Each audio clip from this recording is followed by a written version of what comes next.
BJP सरकार की प्रचंड जीत पक्की होने जा रही है। प्रथम चरणे भांगलो टीएमसीर अहंकार, द्वितीय चरणे निश्चित बीजेपी सरकार। मां, माटी और मानुष ये शब्द तक नहीं निकलते। मां, माटी और मानुष की याद दिलाएंगे तो इनके पाप सामने आ जाएंगे। टीएमसी के महाजंगल राज में छोटे से छोटा नेता, छोटे से छोटा गुंडा भी खुद को सरकार समझता है। बंगाल के पास सब कुछ है,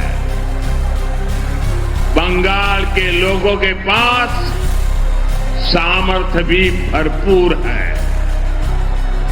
इसलिए बंगाल फिर से देश का नंबर 1 राज्य बन सकता है। देखिए, पहले चरण में टीएमसी का अहंकार टूट गया है।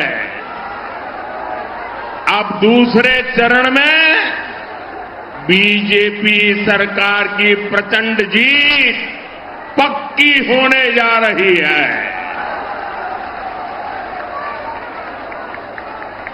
प्रथम चरणे भांगलो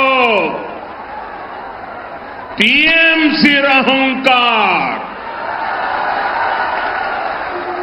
द्वितीय चरणे निश्चित बीजेपी सरकार।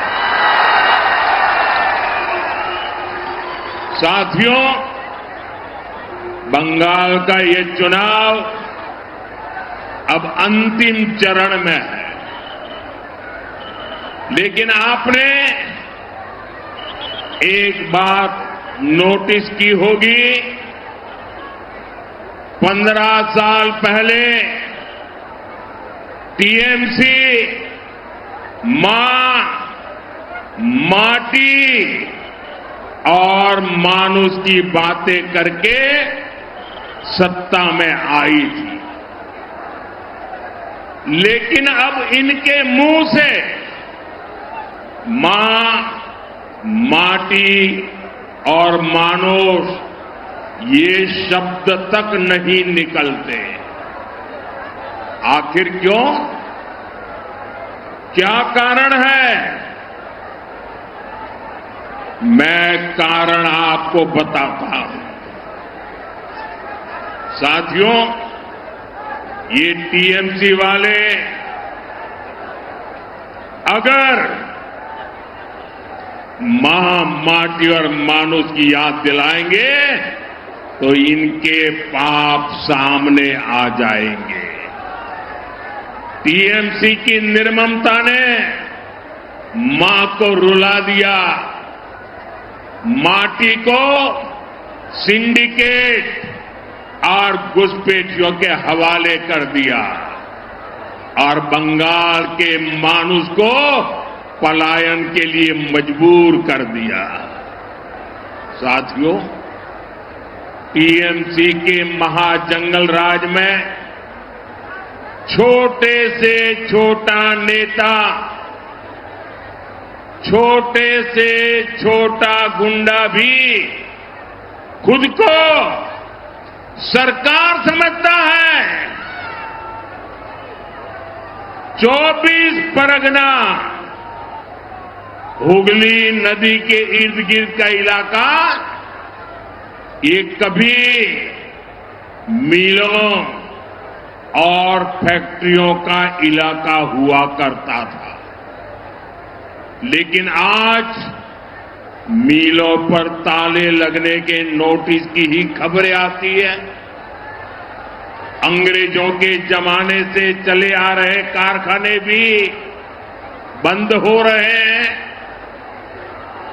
बनगांव से बैरकपुर तक अनेक जूट मिले, अनेक फैक्ट्रियां 15 साल में बंद हुई है। सिर्फ एक ही फैक्ट्री, एक ही दुकान फली फूली है,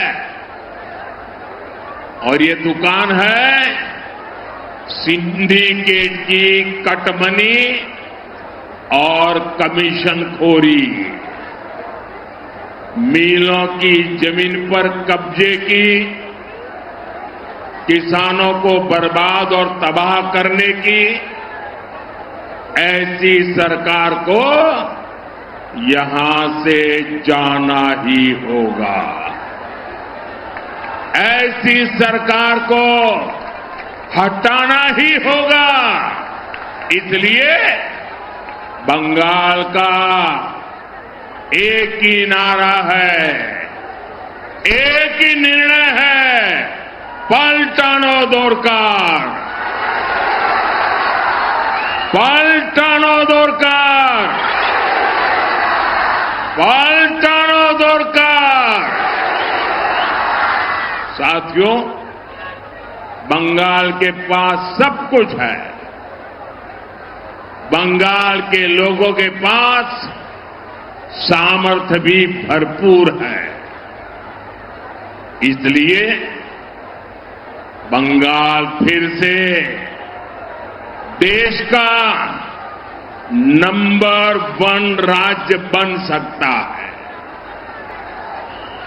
हमें बस नेताजी सुभाष चंद्र बोस के आह्वान को याद रखना है।